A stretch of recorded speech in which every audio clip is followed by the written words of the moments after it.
Bismillahirrahmanirrahim. Bismillahirrahmanirrahim. Assalamu alaikum and welcome to tonight's live show on Imam Hussein TV. Condolences to all our global viewers, all our viewers all throughout the world. Tonight we'll be looking at the life of Imam Hadi al-Islam, also known as Imam Ali Naqi al-Islam, the 10th Holy Imam. Allah subhanahu wa ta'ala, as we all know, has special names. Of one of his divine names, he is referred to as Al-Hadi. And so this Imam is the embodiment, the manifestation of Al-Hadi, as it were. One who shows and who brings about guidance. He is also known as one who is Al-Naqi, as I mentioned previously, right in the introduction. And that means the one who is pure.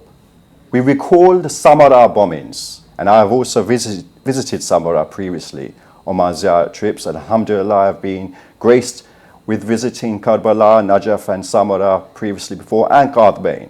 But why is it that this holy Imam, as one of the latter Imams, has been forgotten perhaps throughout the world? Let's look at his life, his teachings, his childhood, his ziyarat and more. With me tonight, I have the pleasure to have once again with me Dr. Sayyid Ammar Nakshwani. Assalamu alaikum, Dr. Wa alaikum assalam wa rahmatullah. Indeed, it's a pleasure to have you again once. Thank you. Thank you, and condolences to everybody. Yes, yeah. Condolences to all our viewers on the shahadat of the 10th Holy Imam. Sayyidina, many mosques, unfortunately, were empty last night. If we take notes, many people watched the football match, Manchester United versus Arsenal. And perhaps we don't show the same level of enthusiasm, love, energy, as it were, to go to the mosque. By that, what I mean is, if we commemorate the Shahadat of Amir al-Mu'mineen alayhi salam and Muharram Majalis, but sometimes the latter Imams, namely Imam Hadi alayhi salam, is perhaps forgotten. Are we selective in terms of choosing what is a big night and what is not a big night? It's almost like media advertising that is influencing us. I think there is a certain element of truth to what you're saying. There are certain people who have sadly put the Imams into categories of big nights and small nights. So you'll see even somebody like Abu al-Fadl al-Abbas, who's not seen as one of the 12 Imams, you'll see that there are many who may attend his wilada, for example. Yeah. Well, they will not necessarily be there in the wilada of Imam al-Hadi alayhi salam. So there is that element. There is another element, I think, where there were a number of mosques closed last night. In London, the youth worked hard to try and ensure that there was a program. You find, for example, the Haidar Islamic Center, Stanmore Mosque, they had programs. But there were a few mosques which I think are worth millions, which were closed. I find it unbelievable that a mosque can be open for a political event, for example, such as a social event, for example, such as, come visit my mosque day. But the mosques are not necessarily open when it's the night to commemorate the very people who laid the foundations for us. No doubt. No doubt. So it's a shame that we see that there are mosques which did not cater for the communities last night. Then you have a third category of people who did not have a clue that it was a shahada last night. Sure. I would say totally oblivious. There are parts of the Muslim world, and I'm talking parts of the Shi'i world, who last night would not have a clue. They know Muharram, they see that everybody's wearing black and you have to go to the majalis, and the majalis may be, full of passion. But I would say that there are parts of the world where people did not know that Imam al-Hadi alayhi salam passed away. They did not bother to look at his life or his biography. And sometimes the onus is on the lecturers as well. Quite to true. try and deliver more of an analysis on the life of this Imam, the way that they would deliver on the life of, for example, the other Imams of Ahlul Bayt alayhim salam. Sometimes you can go to a lecture on the life of an Imam and somebody picks a topic completely unrelated to the life or the biography of the Imam. Yes. And so I think there has to be a stress that on these nights, even the lecturers have to provide us with a full biography. And of course, one night will never do justice to the biography and the message and the principles of an Imam. But sometimes in our communities, that lack of a relationship is because the content that's being delivered does not necessarily inspire you to have that relationship with that Imam. In Muharram, if there is content on Imam al-Hussein, we remain attached to Imam al-Hussein alayhi salam. And the holy month of Ramadan, if there is content by Imam Amir al-Mu'mineen alayhi salam, then we remain attached. I think there needs to be more lectures out there, or more lecturers who focus in their 45-minute to 1 hour slot on the life of somebody like Imam al-Hadi alayhi salam. So in the following year, there's more of a relationship that's built up. Yes, sir. Thank you for that. Do you think, Sayyidina, that we have a problem in our loyalty to the latter Imams? Because as you mentioned, we remember big nights, but the latter Imams, 10th, 11th Imams specifically, maybe perhaps Imam Jawad al-Islam as well, are just not spoken about much. And, there's definite neglect, as it were. Yeah, I think all stems from home. If the parents highlight the importance of Imam al-Hadi alayhi salam, then the sons and the daughters have that passion for Imam al-Hadi, for Imam al-Jawad, for Imam al-Askari alayhi salam. If the parents are only going to discuss Imam Amir al-Mu'mineen and Imam al-Hussein alayhi salam and not mention the other Imams, then from home already there wasn't that much of a relationship with these Imams. Yes. And I think we do have to question on some occasions that there are people who even go to Iraq on ziyarah. And when they go to Iraq on ziyarah, if they're going, for example, to Karbala, they'll go to Najaf, they'll go to Kadhmain. And there are many who in the times of danger, and there were really dangerous times, especially between 03 and only till recently, where it was really difficult when you're going to Samarra. It could be, the last day of your life. Yes. There were many out there who had no affiliation, no passion for their Imam. Karbala, Najaf seemed a bit safer, we'll go there. And if you told them Samarra, they're like, no, I'm not going to Samarra, it's too dangerous. So that sometimes does show that, I think while there are many who love that Imam, true loyalty is not to leave their shrines alone, to have that passion to learn more about them. So I do think we do have to reflect on our relationships with the latter Imams for sure. Right. Yeah. The 10th Holy Imam, Imam Hadi al-Islam, he was born in Saria as well. Could you please inform us more about this place? This was an area on the outskirts of Medina. Okay. Imam al-Kadhim alayhi salam was the first to have settled there. Right. And you find that he established this mini community for the Ahlul Bayt alayhi salam. And from then onwards, Imam al-Jawad settled there. The Ahlul Bayt had a great reverence and love for the land of Medina.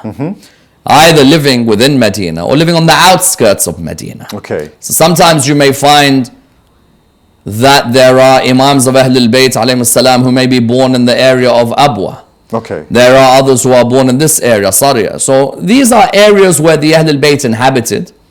And this was an area which originated with Imam al-Kadhim, yes. Okay, and in terms of his mother, from my understanding, she was from Maghrib or perhaps modern day Morocco. And I'm curious to find out that the Imams seem to have married from many African circles. Why is this so?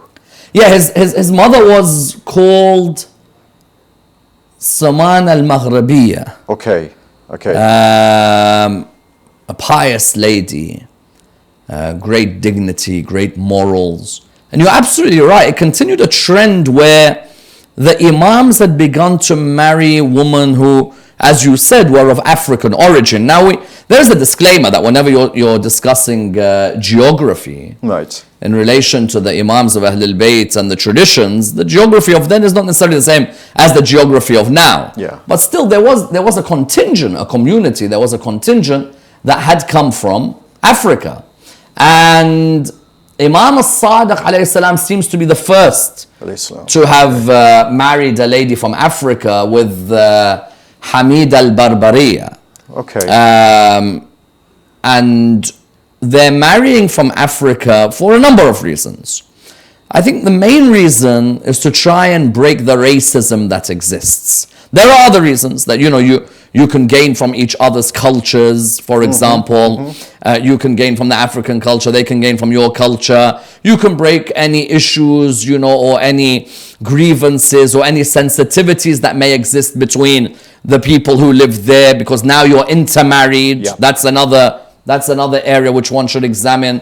But I think generally speaking, when you're looking at these marriages, the aim was to try and remove that racism that may have existed. Right. There were still Arabs who had a racist attitude. There were Arabs who still exist until today, who will blatantly say to you that my son will only marry a girl from my city or from my village. Forget marrying from outside. Or that my daughter will only marry someone who's of the same skin complexion. Right. And that, for example, if somebody who's a revert now, who comes from let's say a white American background, or a black, let's say West Indian or Caribbean background, or of African American origin, you find many of them sadly had to go through hardships when it came to this particular area. Whereas had our communities reflected on the mothers of the imams, or the wives of the imams, the wife of Imam Hadi, Salil, she's of that West African origin. Right. The mother Somana is of West African origin. And I'd ask the viewers, all of them who are watching the show, if somebody now, say you're from an Indo-Pak background, or you're from an Iraqi background, and somebody came and proposed, for example, for your daughter. And I've seen this happen in my own career, where you phone a family and you say to them, listen, I'd like to come to your house, if you don't mind. I'd like to carry a proposal. Now, when you're carrying that proposal, you're carrying it in the hope that this family is going to be welcoming and appreciative. And they are. They're like, please come home. And when you get there, everybody is sitting there waiting for you. And they're ready to be very hospitable as usual. And then they're like, where's the proposal from? And at that moment, you're like, well, the brother is of African origin. Yes. I'm telling you, the look and the change of color on these people's faces, it's as if they're telling you, listen, get out of our house as soon as possible. True. It seems that racial element does still exist. Yeah. And if you're looking at, early Islam, you'll find that existed amongst the Arabs. I remember when Bilal went up to give adhan, you had some of the hypocrites who were living in Medina who would say things like, there's Muhammad's black crow reciting. Then you had, for example, I remember the incident of Juwayber with Ziyad, when Juwayber wanted to propose for Ziyad's daughter, and Ziyad, who was one of these huge figures in the Ansar history, was thinking to himself, how can I give my daughter away to somebody of that complexion? Right. So it seems that Imam al-Sadiq in marrying Hamid al-Barbariya, or you're looking at the other ladies such as Tuktam, Somana, Salil, others, these are all ladies who are of African origin, where the imams are breaking that stereotype that was existing, and also that arrogance. True. Yes. Sometimes when somebody comes to propose for our daughter, and that person is a mu'min who has sacrificed their time, their wealth, their lives to come towards the path of Ahlul Bayt alayhi salam, we will only reject that person because of skin color. Yeah. And Imam al-Hadi alayhi salam, his skin was known, his complexion was darker than the other imams. His father, Imam al-Jawad, some people doubted his imamah because of his dark skin. Yes. There were certain people who rejected the Imam of Imam al-Jawad and Imam al-Hadi alayhi salam simply because of their skin color. Yeah. And that's sad because the Quran in many verses tried to destroy racism, tried to make sure that that disease, if you think hypocrisy is a disease, anger is a disease, envy is a disease, racism is one of the diseases you could not go to a pharmacy for a prescription. May Allah save the person who looks down at somebody because of their skin color. True. When you're looking at how many people in history and until today, you go to Italian football, go to Spanish football, go to football in certain parts of Eastern Europe. The racism is phenomenal. You look at our culture sometimes, and you find that when we're talking about somebody of a black complexion, where we say abid. Okay. In our head, the mindset that's being created is that this person is a servant to us. He's a slave to us. They've been slaves for so many years. There are some who show racism towards people of Sri Lankan backgrounds or Philippine backgrounds because they see them as slaves to them. There are Arabs in Saudi Arabia, for example. You go there on Hajj or Umrah and you see the racism towards Pakistanis and Bengalis. Yes. So when a person asks the question, why do the Imams of Ahlul Bayt alayhi salam marry ladies from outside of their culture, from a different complexion? It's because the Imams of Ahlul Bayt wanted us to recognize that color of skin should never be a criteria for you to discriminate. Yes. There are certain countries in the world, only 30, 40 years ago, they stopped having restaurants where you had a colored area and a white area. That's right. And those countries were meant to be the countries which are the most developed. Islam from the very beginning, the family of the Prophet tried to set these principles. Yes. Thank you for that.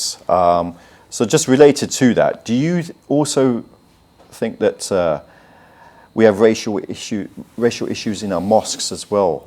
Yes, in our mosques for sure. I think you've got resident alims. Okay. Or the resident Maulana. You know, every mosque has their Maulana. Yeah. I think that there are Maulanas who have been rejected jobs because of skin color. I think so too. No, actually, I shouldn't say I think. I know that there are Maulanas who have been rejected jobs because of what? Because of their skin color. They can speak Arabic fluently, but because the person is black, they do not let him lead the community. They'll bring somebody else who can't speak English, but because he speaks Arabic, he'll cater for the Arab community. But hold on, we're living in London. Yeah. Or you're living in the US, or you're living in Canada, or you're living in Australia. You're bringing me a Maulana who's good for your cousins in the village where you're from. I can appreciate if he was in a village in Iraq, if he was part of your uncle's best friend circle in a village in Lebanon. I can appreciate that. But when you're choosing a Maulana for our youth in London, in America, in Canada, in Australia, then the Maulana you want to choose has to be somebody who can relate to them. I don't care about that Maulana's skin color. But there are Maulanas who have been rejected from resident alim positions, fully qualified, because of their skin color.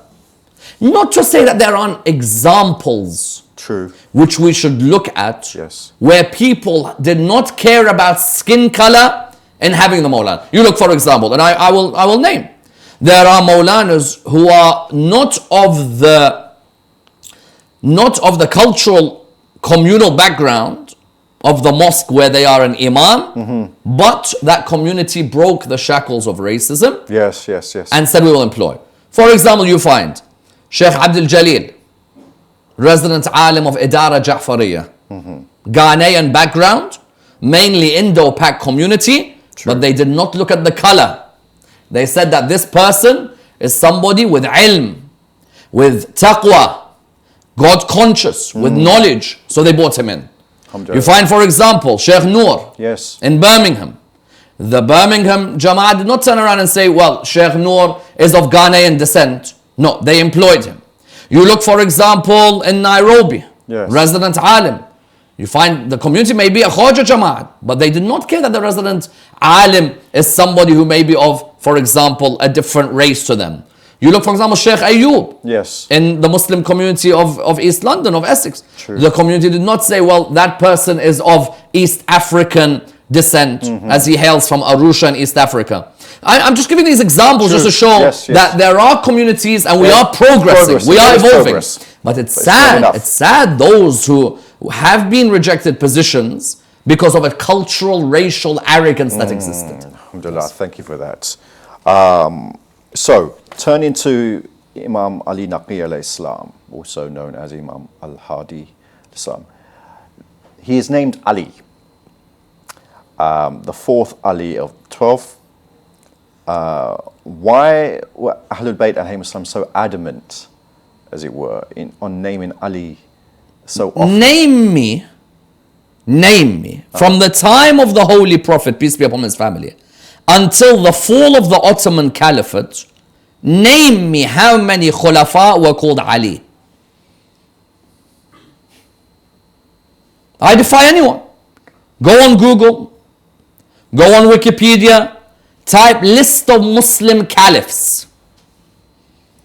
I defy anybody to find me in this 1,000 years of this glorious religion called Islam, where they say that the glorious caliphate ended in 1920s, the Ottoman Caliphate.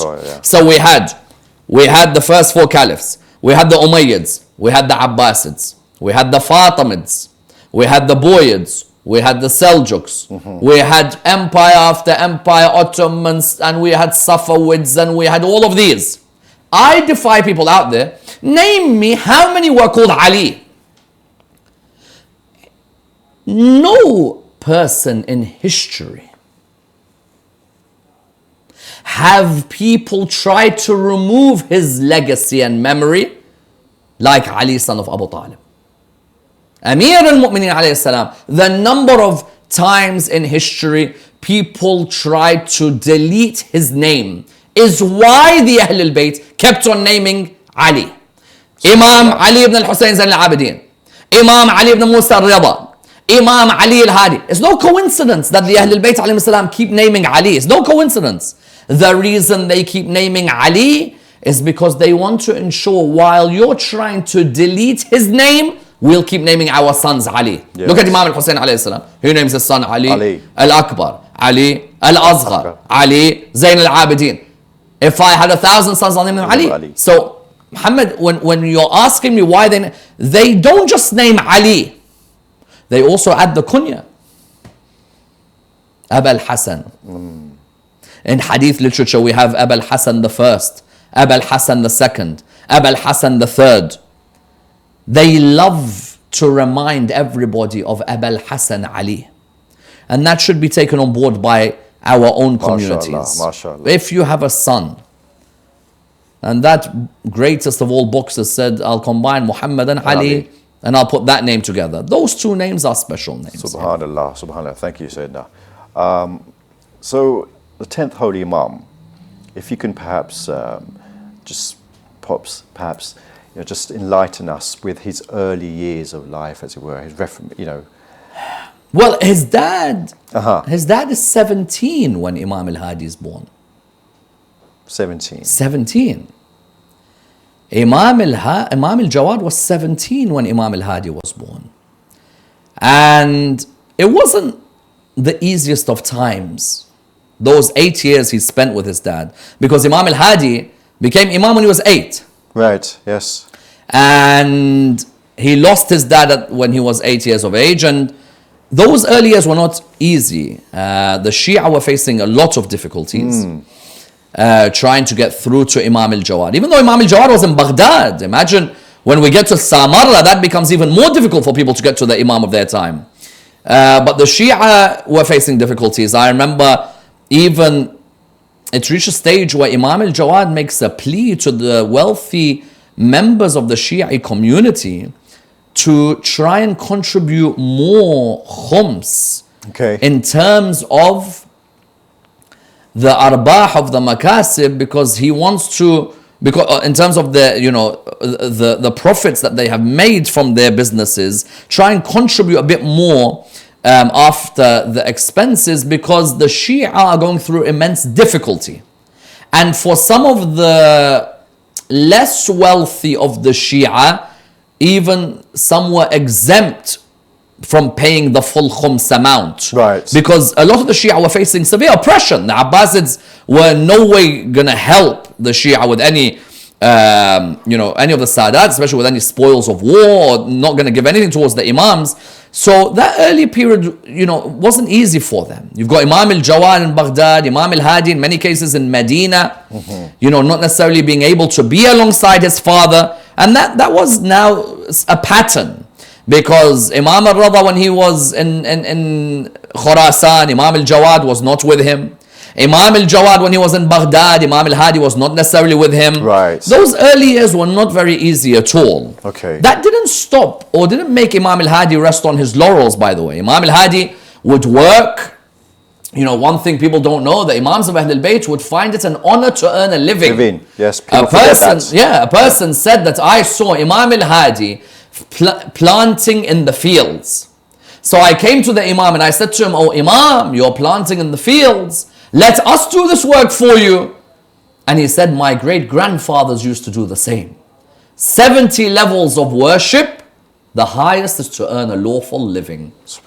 So Imam al-Hadi, while it was difficult in those early years, didn't give in and turn around and say, "Well, you know what, these are trials and I don't want to go out of my house and life is all against me." No, not at all. He tried to communicate with the Shia in Medina. He tried his hardest to represent his father, but the pressure got too much until eventually they assassinated his father. Okay, so just along those lines, the pressure, as you've just mentioned, in his early years of imamate, the blessed Imam, what sort of scrutiny did he face? Was it very similar to his father, Imam Jawad al-Islam? No, I don't think it was.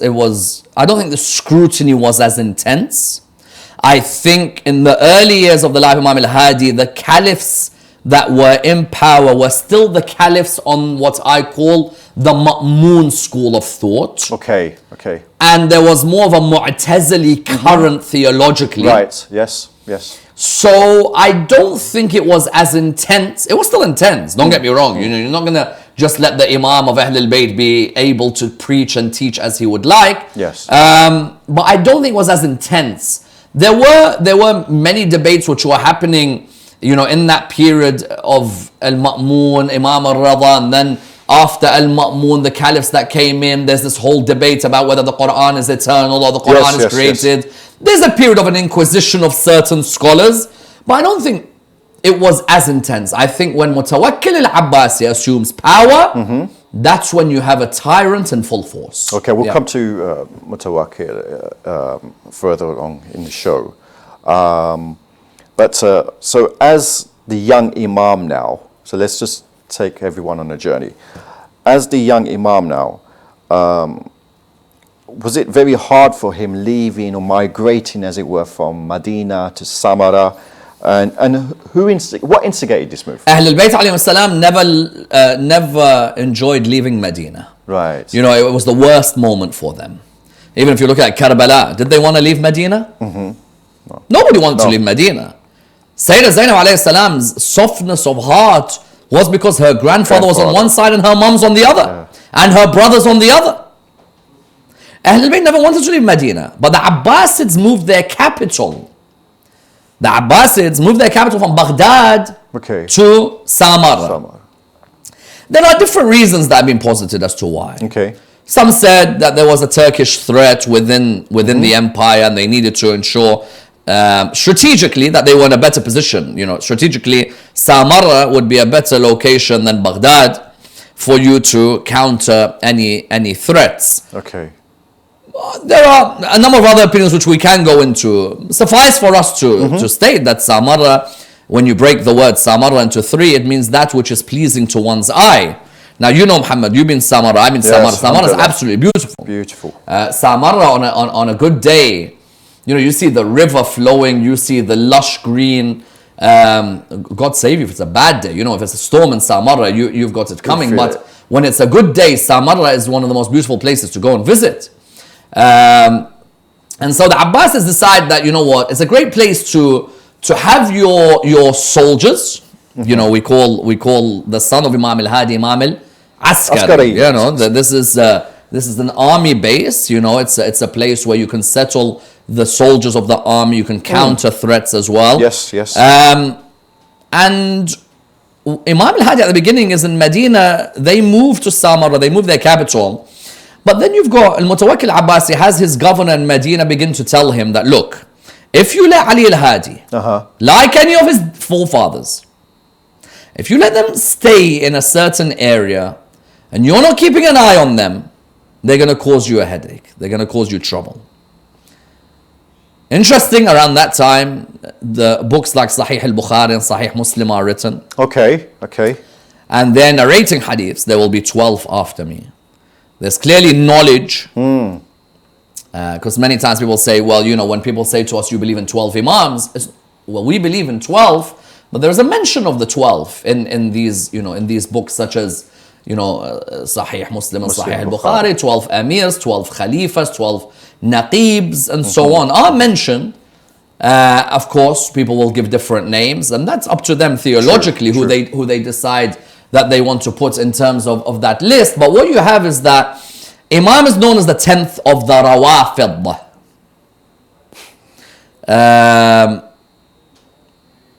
Al-Qasim bin Ibrahim al-Rassi, who's one of the Imams of the Zaydiyya. Okay.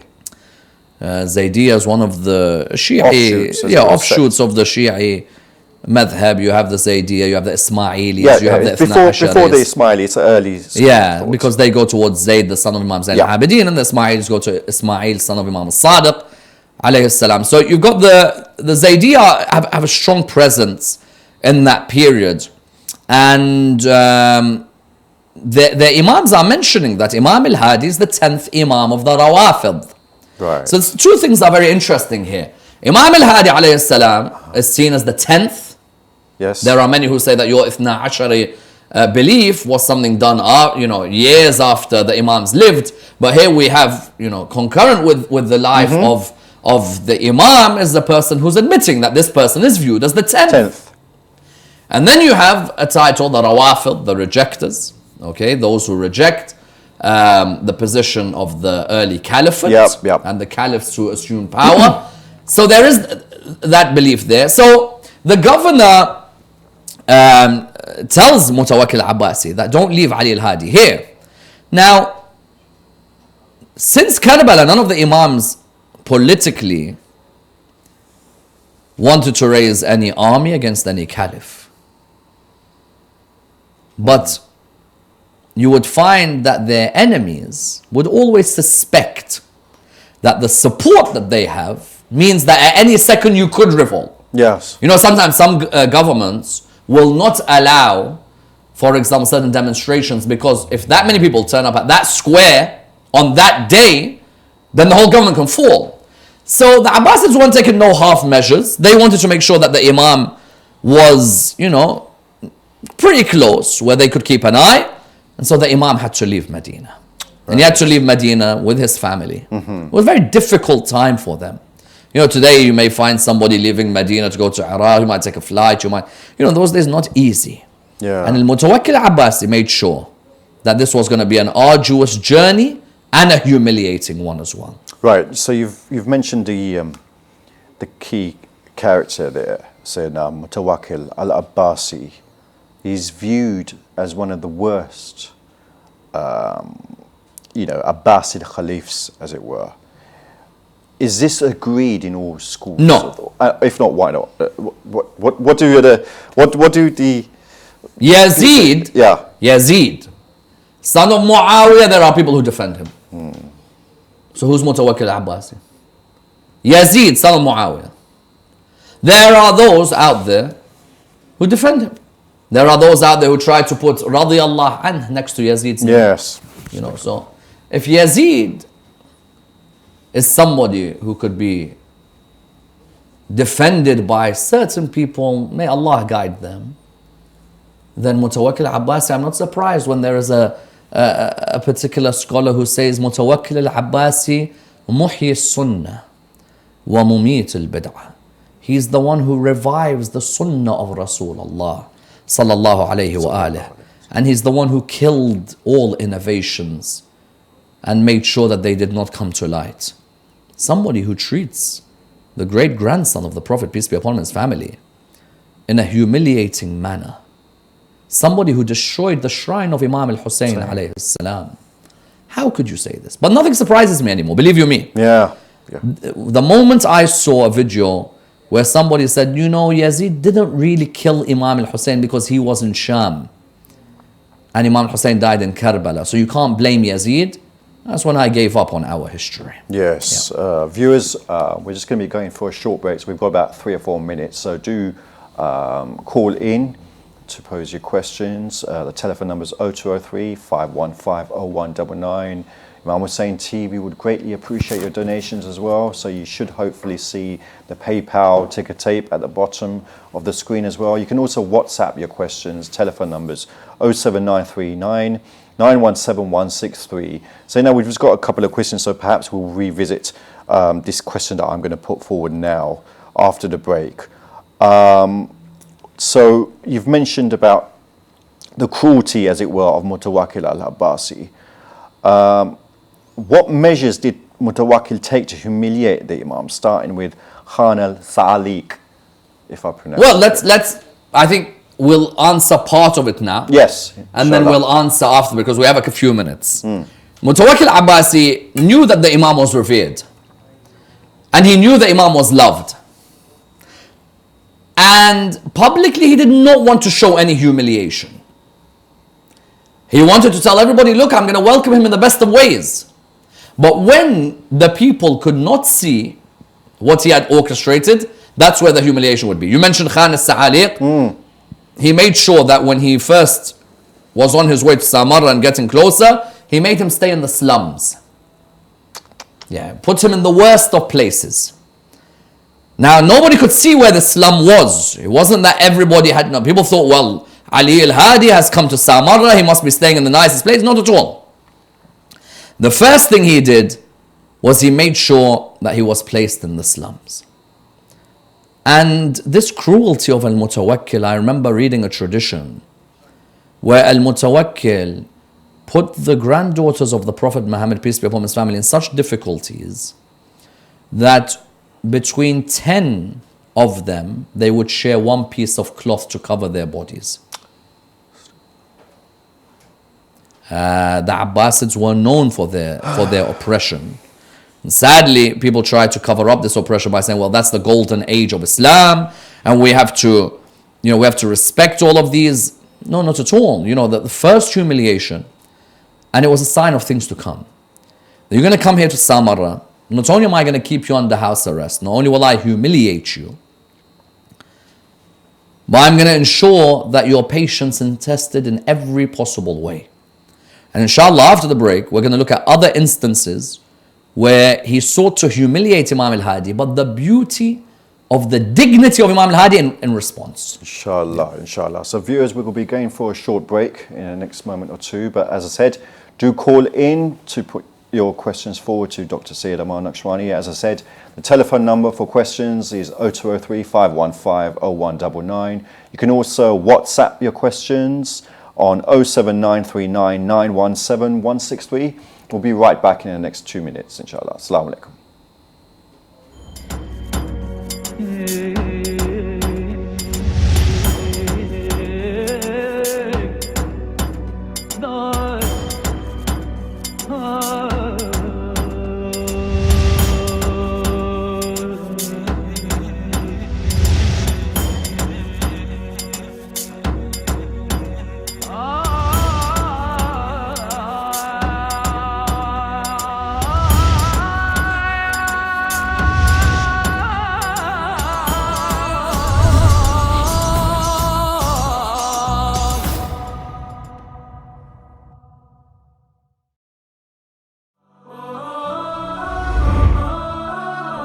Keep the barakah coming every Monday and Friday morning. Morning Barakah at 9 a.m. GMT time only on Imam Hussein TV.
Assalamu alaikum and welcome back on Imam Hussain TV, where we're looking at the life of Imam Hadi al-Islam, also referred to as Imam Naqi al-Islam.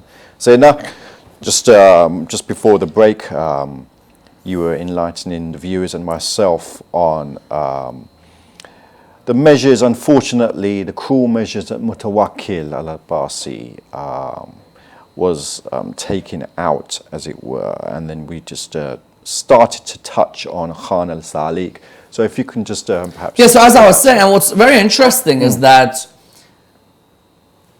every Imam of Ahl al-Bayt alayhi salam faces a trial or tribulation one way or the other. I think, you know, these are very difficult times for Imam al-Hadi alayhi salam. He's still very young, you know, when his father dies, and this person now is, you know, at what age? They're in an age where many of us would find, you know, such pressure extremely difficult.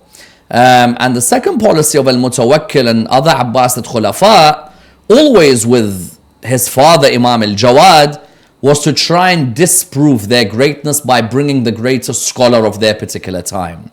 So, you know, what you do is you get this really prominent scholar and you're like, this Ali al-Hadi is not all that he, you know, is made out to be. Right. We can easily, you know, debate him right now. And this interesting figure re-emerges, who emerged with Imam al-Jawad alayhi salam. If you remember when we did our show on Imam al-Jawad, when Imam al-Jawad alayhi salam at the age of 9 became Imam, and everybody's like, how could a 9-year-old be an Imam? And there was that one person by the name of Yahya, son of Aktham. Yes.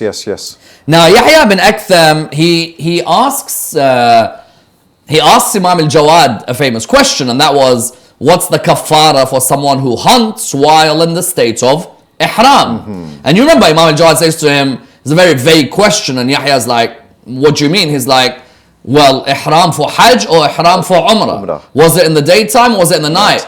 Was it in Mecca or outside of Mecca? Was it a normal animal or a wild animal? Subhanallah. You know, so he began to ask all these. Now this Yahya bin Aktham, interestingly, is asked to reappear again now to question Imam al-Hadi alayhi salam.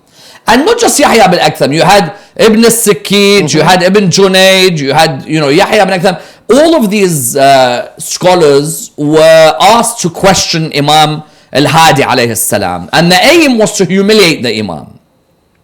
I remember even on that note, if you look at Surah 25 verse 27, I'm sure you've read the verse, on that day the oppressor will bite their hands, saying, I wish I had taken the Prophet as my partner, and not taken somebody else who has misguided me.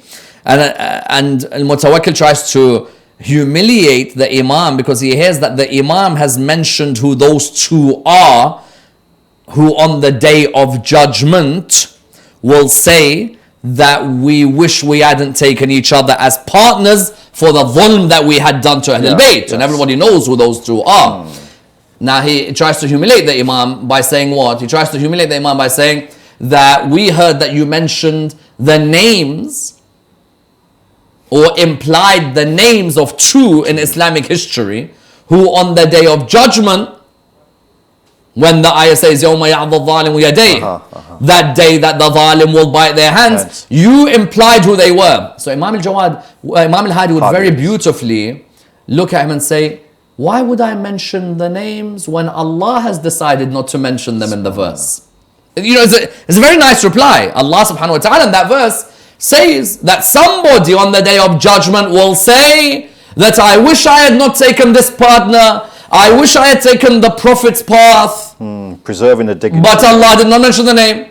Now, of these other scholars, Al-Mutawakkil would use, you know, so you got Ibn al-Sikit, you got Ibn Junayd, you got Yahya bin Aktham. So they come, one of them comes to Imam al-Hadi and he says to him, he says, I want to ask you a question. Now there's a big crowd gathered. The aim is to humiliate Imam al-Hadi alayhi salam. Imam, with all calmness, with all coolness, the person looks at him and he says, Ali, son of Abu Talib's behavior at Jamal was different to his behavior at Siffin. At Jamal, with those who ran away, Ali said, leave them, let them run. But in Siffin, he told his soldiers, capture those who run away. Okay. If he was right at Jamal, will you admit that he was wrong at Siffin? Because you say that your imams, their decisions will be the same. So why is it that at Jamal, Imam Ali alayhi salam says, those who are running away, leave them. Whereas at Siffin, Imam Ali alayhi salam says what? He says, those who are running away, capture them. Imam Al-Hadi replied with such composure. What did Imam Al-Hadi alayhi salam say? Imam Al-Hadi said that Amir al-Mu'mineen's decision at Jamal was different to Siffin for one reason. At Jamal, there was no leader. So these people did not have a central person guiding them or directing them at the end of that battle. It became haphazard. Talha died. Zubair died. Aisha and the camel and so on has fallen. There was no let them people go. Whereas at Siffin, Muawiyah was still directing them. Therefore, you had to capture them because there was a central figure who was directing all of their actions. So when that person tried to humiliate the Imam replied, listen, you want knowledge? You come to Ahl al-Bayt alayhi salam. There was another person who came in front of everybody. He said, you claim to be a man of knowledge. I want to ask you a question. Why Moses' miracle was magic? Why Jesus' miracle was medicine? Medicine, yeah, healing. Why Muhammad sallallahu alayhi wa sallam, why his miracle was literature and so forth. The Quran. And he replied, Nabi Musa alayhi salam, because in his time, the magicians were in such a prominent position. They used to have a stick with mercury inside it. And they would put it in front of the heat of the sun so it looked like that the stick was moving, like a snake.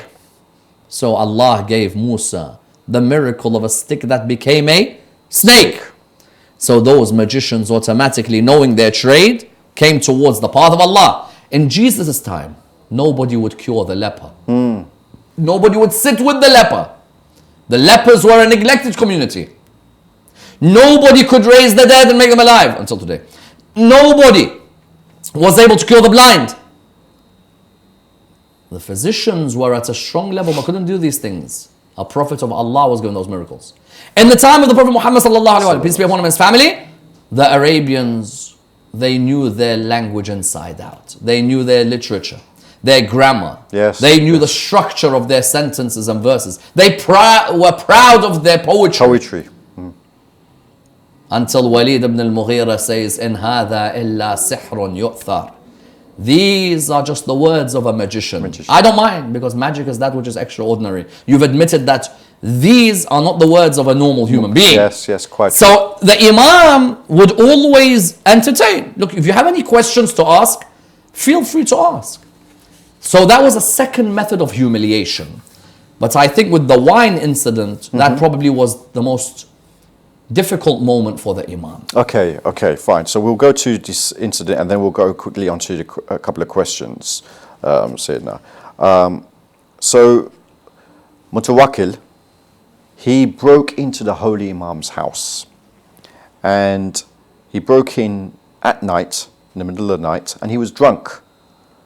So what exactly happened? It would be normal for him to just smash the door of the Imam down and walk into his house. And we had already seen a house door broken in Medina years before. Yes.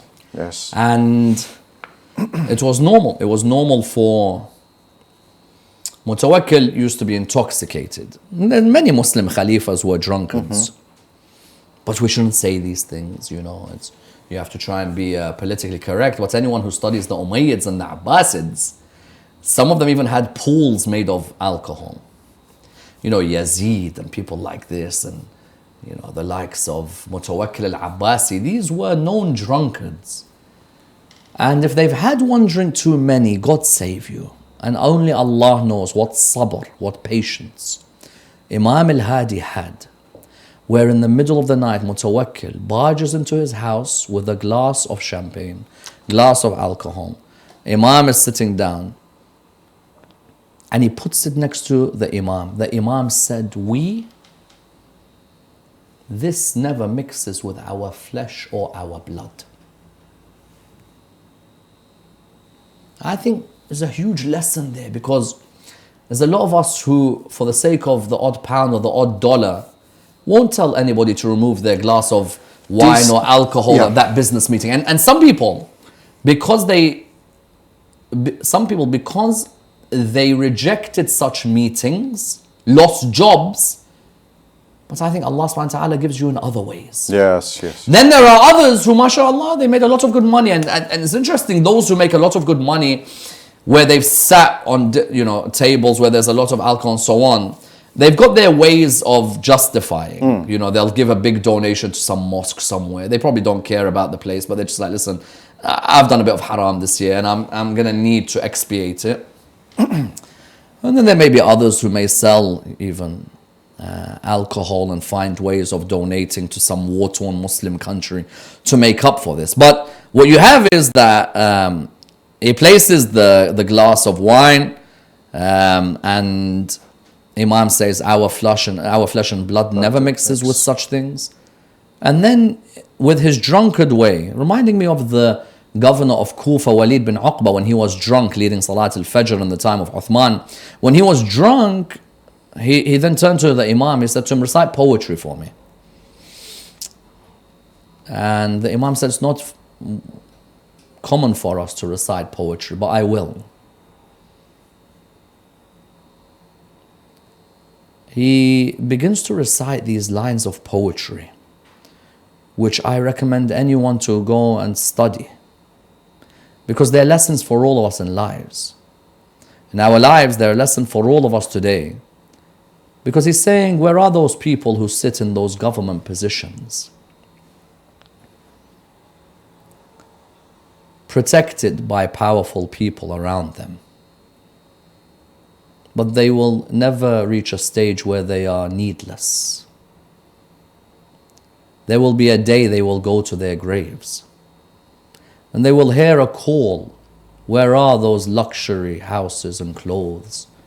Where are all those luxury gifts that you have?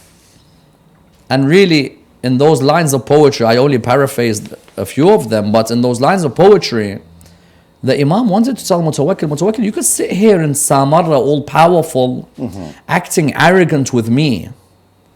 Firstly, the fact that you're out wandering the streets and barging into my house shows you are not needless. There's something missing. There are people who go clubbing. Yeah. And when they go clubbing, some people go clubbing because they want to have a good night out in their relative morality. They believe that that's a good night out. There are others literally the phrase is to drown one's sorrows. Yeah, unfortunately. Now, what do we mean drown one's sorrows? It's difficult when you have everything but you don't have peace. There are many out there who have a nice car, they have a nice house, they got a good job. Still no peace. They don't know, okay, I was in the womb of my mother, I didn't know what world it was, then I came to this world. What is there to suggest that this is the last world? Where am I going? Where am I heading? It tells Mutawakkil, you're sitting in a strong position with your government. You can't relax unless you've got powerful soldiers around you, because the Turkish soldiers are about to assassinate you. And ironically, it's his son who assassinates him. Right. And then he says to him, Mutawakkil, even if you are powerful, when you go to that grave and you're asked the questions about what you have, what are you going to answer? We're all powerful now until we're in that grave. Yeah, 6 feet under, and then... Yeah, sometimes, you read the ayah in the Quran. It's got a number of different ways of looking at it. But one way, أَلْهَاكُمُ التَّكَاثُرُ حَتَّى زُرْتُمُ الْمَقَابِرِ كَلَّا سَوْفَ تَعْلَمُونَ ثُمَّ كَلَّا سَوْفَ. Truly, you go to that grave, you will come to know. Sure. Some of the soldiers of Mutawakkil, when Imam Hadi did this, some of them were shaken because they're thinking, Mutawakkil is drunk. He's just going to pick up a sword and slash Imam Hadi. He began to cry. And I don't care how powerful you are in this world. You'll always find that there are moments you just sit there and cry because you're not sure why you have no happiness. He just walked away crying. And Imam Hadi told his companions, you see that man's arrogance? He's going to die shortly. A few days he died. Yeah. Right, okay. We'll come to the point about migration and the trials of migration. But just before we do say now, we'll just take a few questions via WhatsApp. And please feel free to, I think these will probably be covered in the show today anyway. So I'll just go very quickly. How was Imam Hadi martyred? Yeah, that's coming at the end of the show. Assalamu alaikum. What was Imam Hadi's pioneering attributes that helped change the human consciousness in that era? We're coming to this. And what is the most reliable book on the life of Imam Ali Naqi alayhi salam, Imam Hadi? Sure, in terms of books on Imam al-Hadi's life, I would say Kitab al-Irshad of Shaykh al-Mufid has a great chapter on Imam al-Hadi, translated by the late I.K.A. Howard. Sharif Baqir Qarashi has that whole, I think, the life of the 14 Ma'soomeen, published by Ansari Publications. Yes. Yeah, I think that's a great work to read on Imam al-Hadi alayhi salam's life as well. Okay, thank you, shukran for that. So, what lessons are there that we Muslims can learn, as it were, from the trials of migration and harassment? Yeah, I think there are many Muslims who, when looking at the life of the Prophet or the Imams, there's always this thing of, well, they lived 1,000 years ago, or they are different to us, or they are ma'soom. Buddy, migration is migration. This Imam had to leave his home to migrate. That's a lesson for all of us, that look, if you do have to pack up and leave, there are greater people before you who did. Yes. Don't complain, because there are people who are like, I was living here, then I was moved there, then I moved there. Listen, the Prophet moved from Mecca to Medina. Imam Ali moved from Medina to Kufa. Imam al-Rada moved from Medina to Khurasan. Yes. Imam al-Hadi moved from Medina to Samar. And in terms of trials and tribulations, anyone who goes through a hard time, nobody went through harder times than the Imams and their Shia. Okay. And I think these are two wonderful lessons from Imam al-Hadi alayhi salam. Yes. Okay, so there's quite a few main points now. How did the Shia community, or how did the Shia structure themselves with the Imam so far from them? Because he was quite far from the followers of the Ahlul Islam. Well, you're absolutely right, because already now, if we're in Karbala, it takes us a few hours to get to Samarra, let alone at that time. And the main Shi'i circles at that time, you're looking at Baghdad, you're looking at Hilla, you're looking at Qom, Ahwaz, Kufa. These are the main Shia areas. And what you have is, from the time of Imam al-Sadiq alayhi salam, there is already a system that's been structured called the Wikala. Okay. You know how you have a wakil, a representative? So the Imams had wakils. Right. And really, when you're looking at some of the lives of the companions of the Imams, they've done a great service to the religion in trying to keep the Shia structure united. The likes of Uthman bin Sa'id, Shah Abdul Azim, who people visit when they go to, then you've got Ayyub bin Nuh, and other great companions of the Imams gave a great service back. So in Qom you had quite a strong Shi'i community, and they had a wakil who'd come and visit the Imam. And you had, for example, in Hilla, in Baghdad, in Kufa, in Ahwaz, in Basra, there was a Wikala underground, Tanzim Sirri, a secret underground movement, who my master supervisor, Dr. Jasim Hussain, wrote a fantastic book which is available online called The Occultation of the 12th Imam, and looks at the structure of the movement underground on how the Shia would even take jobs such as butter sellers, or take jobs in the markets to try and preserve the Shi'i identity at the time. Okay. So just going on to that point, two points that I want to raise. So this whole concept of taqiyya, first of all, and also, and I'm trying to rush through because we've got a lot to cover still. Taqiyya, first of all, and also you've mentioned there were Shia, as it were, in Qom. Yeah. How long were they present there as well? So these 2 points, if you can just Shia had been in Qom for a good period actually, because the Ash'ari tribe, which hailed from Yemen, Abu Musa al-Ash'ari and so on, Right. there was members of the Ash'ari tribe who had moved to Qum a long time before Imam al-Hadi was there. So yeah, there was a good Shi'i population in Qum already. In terms of taqiyya, Yeah. you only employ taqiyya when you've got animals in power, not humans. Okay. When there's animals, barbaric animals, that's when you need to use taqiyya. Yes. If the people who are ruling the state or the government are decent human beings willing to entertain a plethora or plurality of opinion, you don't need to be in taqiyya. But when you have animals, then whenever taqiyya is being used, then there's always an animal in power. Yeah. Okay, and just very quickly, just onto that same point, in terms of transmission of knowledge, as it were, how was the communication, as it were, between the Imam and... There are letters, Right, right. visitations were taking place. Okay. Hajj was an important period. Right. Congregations between the Shi'as, always Hajj was an important, even the Kufans who used to visit Imam al-Sadiq. Imam al-Sadiq didn't really teach much in Kufa, but there were Kufans who'd visit Imam al-Sadiq in the Hajj period. Hajj was an important period. So yeah. And in terms of his name, Al-Hadi, as it were, as I mentioned, the divine manifestation, as it were, of that name of Allah, the attribute, as it were. Did the Shia have warring factions? And as a result of that, how did the Holy Imam guide them? Oh, you had... That's a key point, really, because... You had some extremists, Yeah. like in any school in Islam, you've got extremist tendencies.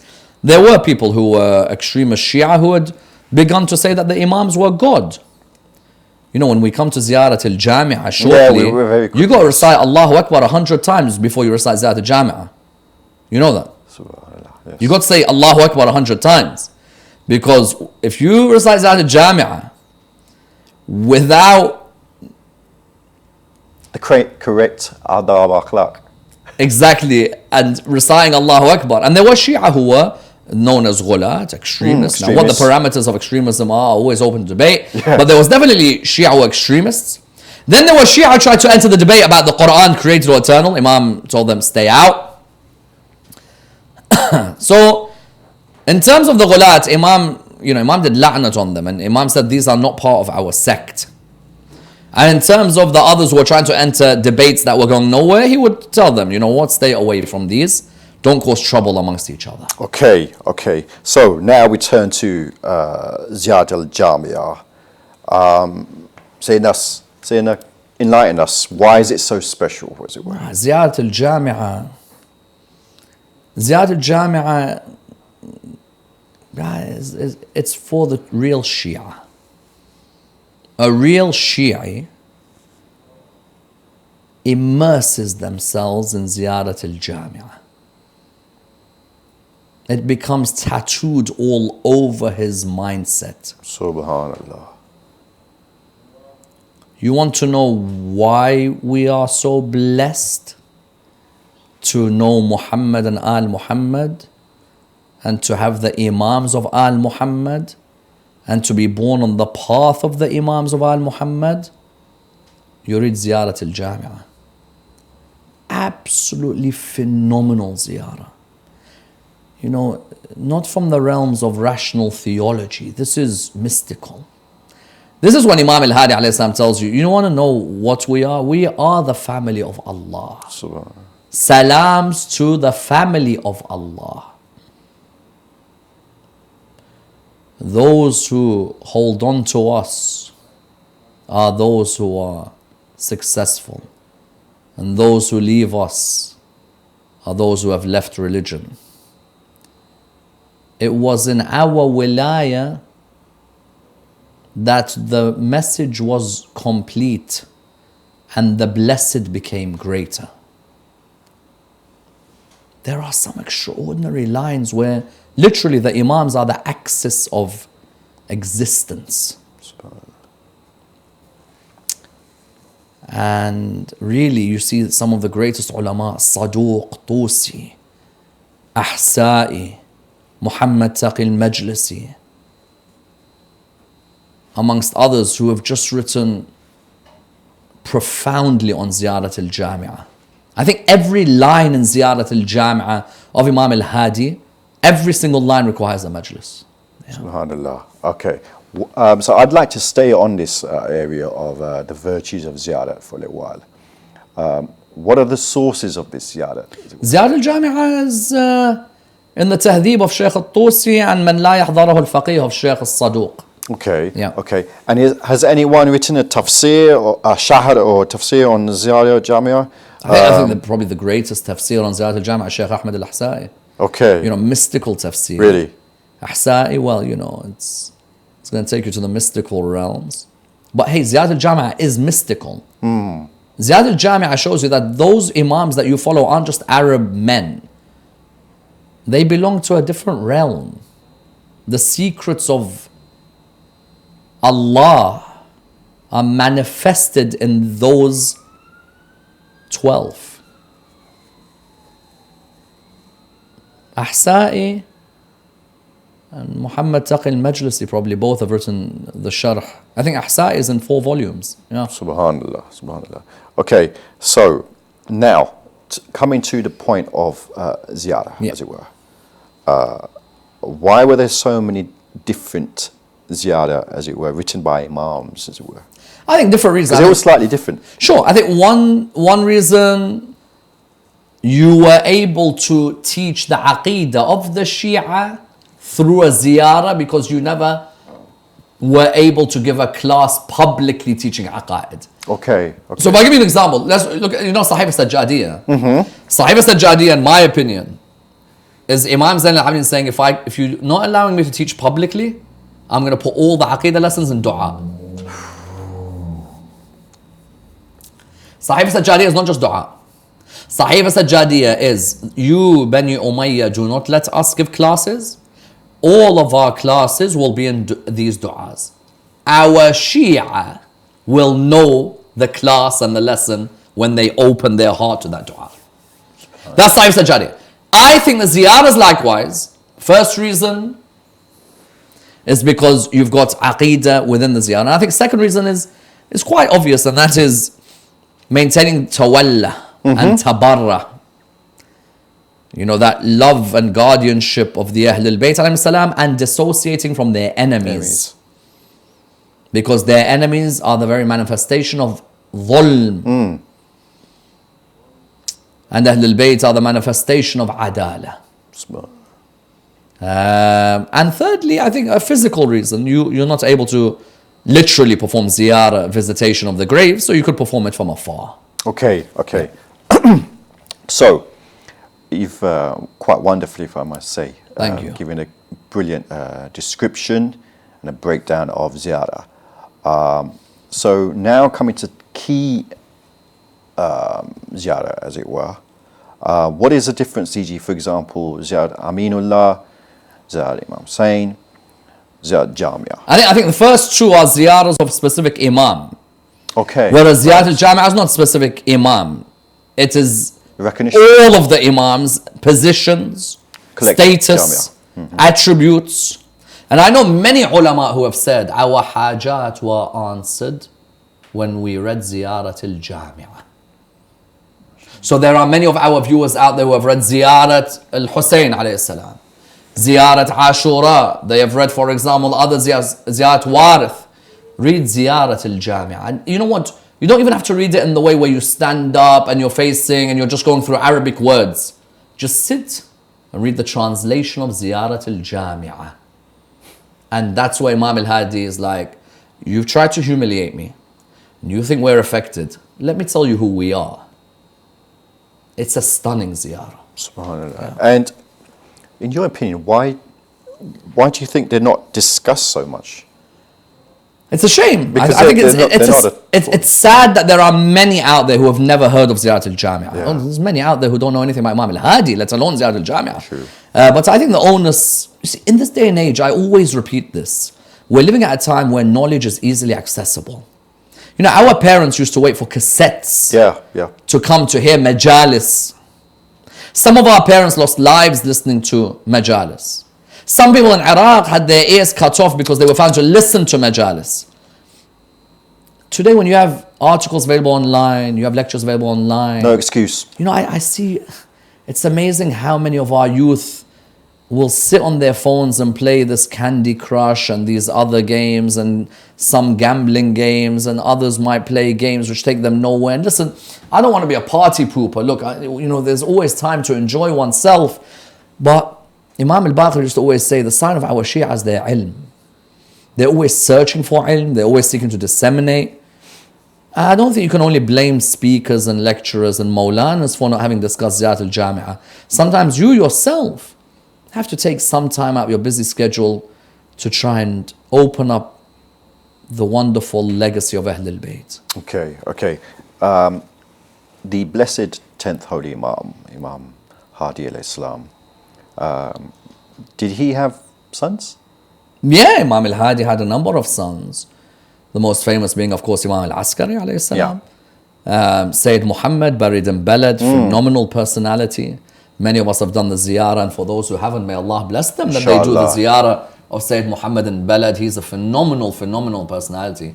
You know, Iraqis will always say that Sayyid Muhammad is loved by them because when they can't have children, they ask Allah subhanahu wa ta'ala, Ya Allah, in the name of the great grandson of the Prophet, peace be upon him, his family, by the name of Muhammad, the son of Imam al-Hadi. And I remember Ayatollah al-Najafi Mar'ashi al-Najafi, the one of the famous, special personality. He said that I was on my way to performing the ziyarah of Sayyid Muhammad in Balad when all of a sudden the heat overtook me. He said, the next time I woke up, a man said to me, where were you heading? He said to Sayyid Muhammad in Balad. He goes, you're here. He goes, what do you mean? He goes, you're here, don't worry. He goes, I thought to myself, who is this man? That he was able to talk to me in this way that I'm sure I had fallen way before. And he's carried me to Sayyid Muhammad. How did he know that I was going to Sayyid Muhammad? He said, the man looked at me and said, tell our Shia to memorize the sermon of Shaqshaqiyya and to know about the sermon of Fadak. And to continuously recite Ziyarat Ashura, and to do Salat al-Layl, and to have a ring with the names of the Imams engraved on. He said, I heard him give this advice. I thought, who is he? I turned around, he was not there. He goes, I realized who that was. The grandson of Imam al-Hadi, Imam al-Hujjah, Ajjalallahu Farajahu al-Sharif. So, Sayyid Muhammad, you have Ja'far, another son of Imam al-Hadi. Right. So there's a number of sons he had. Yeah. Okay, all right. Clearly the Holy Imam had a special fervor, as it were, towards the ziyarat of Imam Hussein Islam. Just how difficult was it? Just how difficult was it for followers of Imam Hadi al-Islam and lovers of Ahlul Bayt al-Islam to go on ziyarat to specifically the shrine of Imam Hussein Islam? Yeah, because again, lots of Shias just don't know this. They put a 1,000 gold dinar tax only on those who want to visit Karbala, no other place. Imagine now in the UK, they say to you, only those of you who want to go and visit, for example, let's say, those who want to go and visit Liverpool, they say that there is a tax you have to pay. Now, others will say, hold on, why only Liverpool? Why is there not a tax for other areas? No, they say to you, only Liverpool. There is a tax that has to be paid by all of you. Karbala, 1,000 gold dinar, there was a tax to stop Zawar al-Hussein. Then after that, they said, well, those who do go to Karbala and can do that, 1 out of 10 is to be killed. And yet Imam al-Hadi alayhi salam, you know Imam al-Hadi, there's one thing special about him, I will never forget. They told him that there was a dancer that had gone to Karbala, a lady who was a dancer in the court of the Abbasids. And it's as if he tells his followers, don't be judgmental. You don't know what her niyyah is. You don't know what her circumstances are. Sometimes we see people in certain professions, we don't know what happened in their life, what circumstances they are. Don't judge. Because it was the 15th of Sha'ban and the Abbasid Khalifa said, where's my dancer? And they said to him, she's gone Hajj. He's like, it's Sha'ban. How did you go Hajj? And she comes back and he goes, where were you? She goes, I had just gone for ziyarah. It's like, they told me Hajj, but it's not the time of Hajj. And she replied, no, I'd gone to visit Abu Abdullah. And people had to disguise themselves so that no one would think they'd go and visit Abu Abdullah. So the Ahlul Bayt for Imam al-Hussein has a special affiliation. There's actually an area of study which I still want to go into a bit further, and that is after Imam al-Sadiq, how many Imams managed to visit Abu Abdullah? You know, this hit me only recently, because I thought to myself, say, Imam Zayn visited Karbala, we all know. Yeah. Imam al-Baqir was at Karbala, we know. Yes. Imam al-Sadiq, some narrate that there is a garden of Imam al-Sadiq on the outskirts of Karbala, and people visit it until today. Yeah. I wonder, Imam al-Kadhim, Imam al-Rada, Imam al-Jawari, Imam al-Hadi, Imam al-Askari, alayhim salam, did they visit Karbala? Did the Abbasids give them the freedom? Now, I don't want to go into a mystical discussion of the Imam can go anywhere, Tayyal Ard, you know, all of these things. Yeah. I don't want to go into that. I personally am still doing my research on this area about the Imams of Ahlul Bayt alayhim salam after Imam al-Sadiq, and whether they got the chance to go to Karbala, and maybe that's where that ziyarah literature comes. Where you say, I visit my master Abu Abdullah from near, from far, on behalf of my parents. You know, was it only the Shia who were not able to visit? Or maybe the Imams couldn't visit?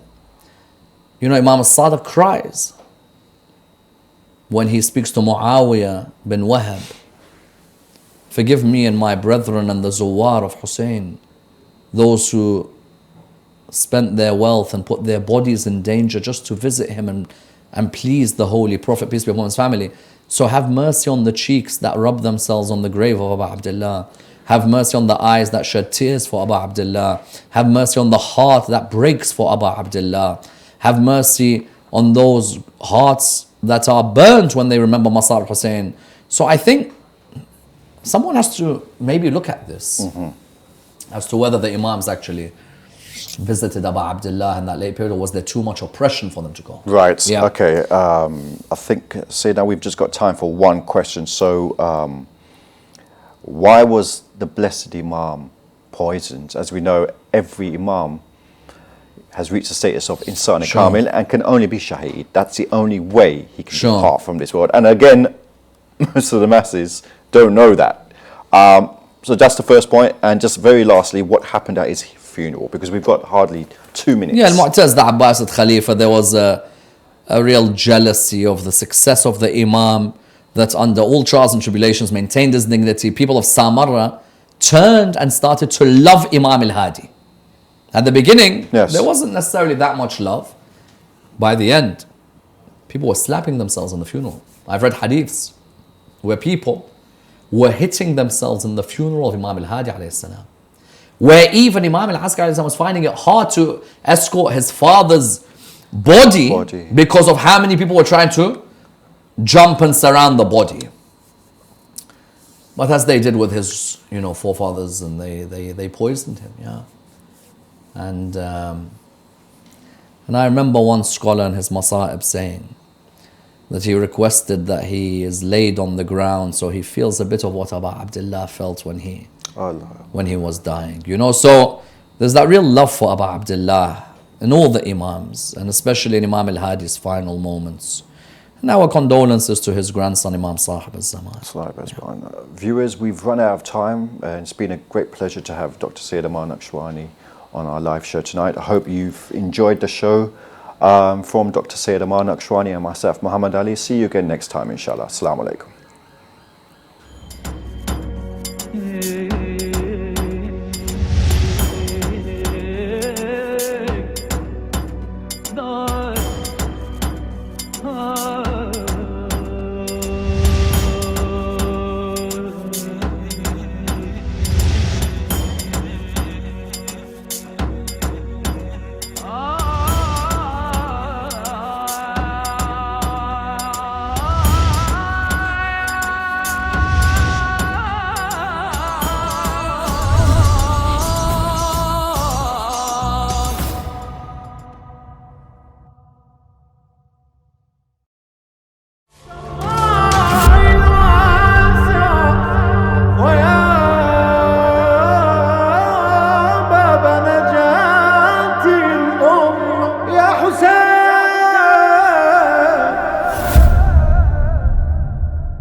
Keep the barakah coming every Monday and Friday morning.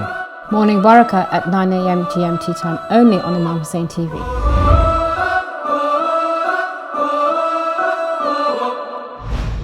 Imam Hussain Media Group, out of respect to its audience, wants to be available anytime,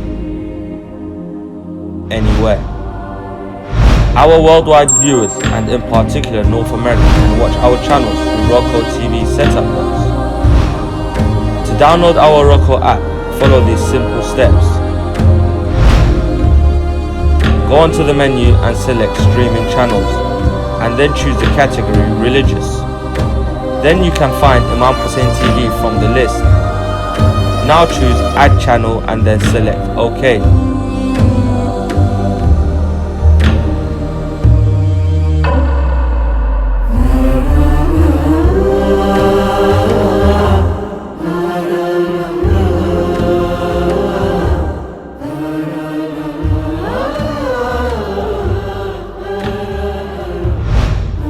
Done.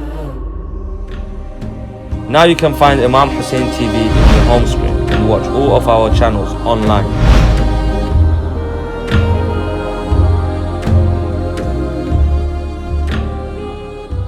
Imam Hussain Media Group is a virtual university that works on a global scale to spread the true message of the Prophet and the Ahlul Bayt's peace and blessings be upon them.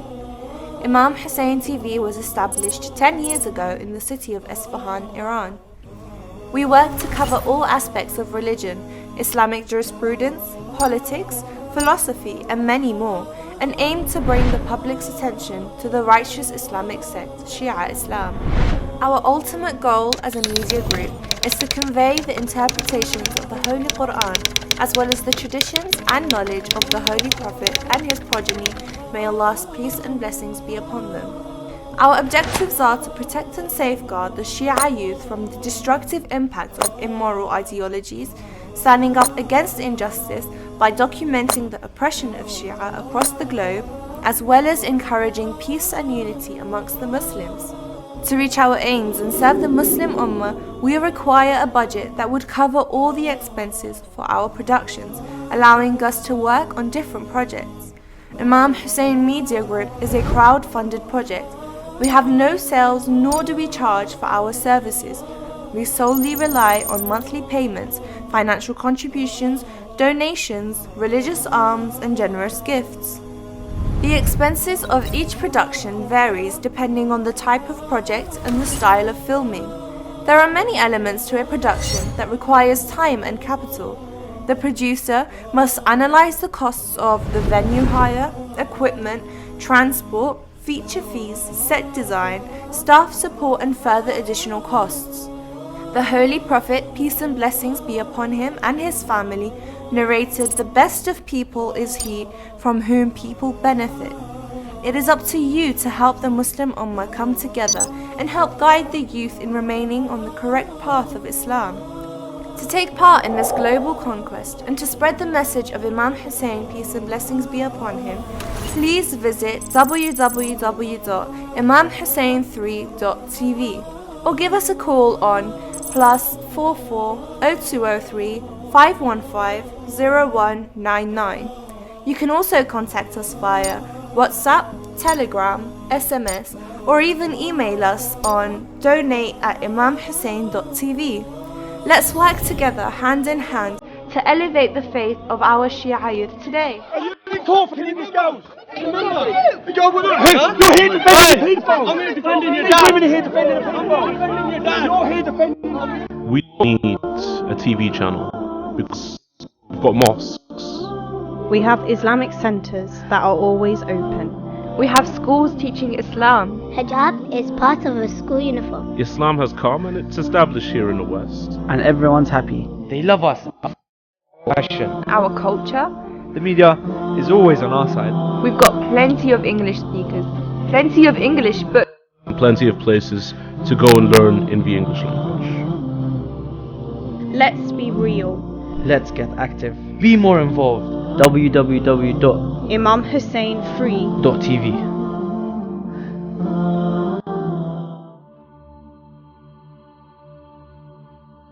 The mysteries of Islam fascinate us time and time again. This is no different from the life story of the Prophet. Who was Muhammad sallallahu alayhi wa alihi wasallam? An illiterate desert merchant who one day stumbled upon amazing Arabic rhetoric? Or was he the creation of Allah's greatest light, sent down to earth to pull man out of ignorance and bring them to the purest of truths? I, Ali Burji, am on a journey to discover the real story behind Prophet, the real story behind our religion, the root, the beginning, the cradle of civilization.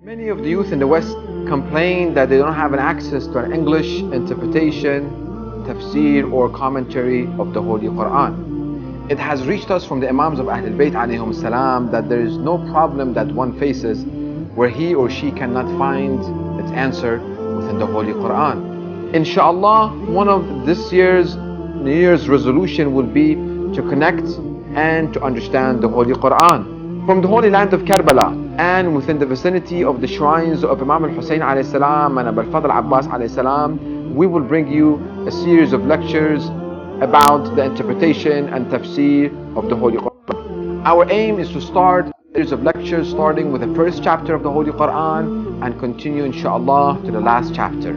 If you have followed my lectures, you know my style.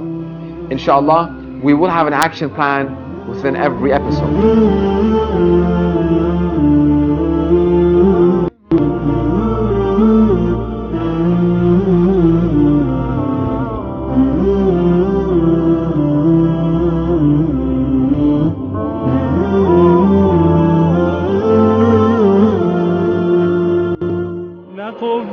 در کمر دارم ابوالفضل علم دارم. The hadith al-sharif Ma'soom Imam al-Sajjad, he says, Allah subhanahu wa ta'ala has given my uncle Abbas a maqam such that on the day of judgment all the shuhada and the siddiqeen will wish they had the maqam of Abu al-Fadil. And the Imam did not leave an exception for anyone within the kawn. The exception that we know is Ahlul Bayt through Ahkam Aqli.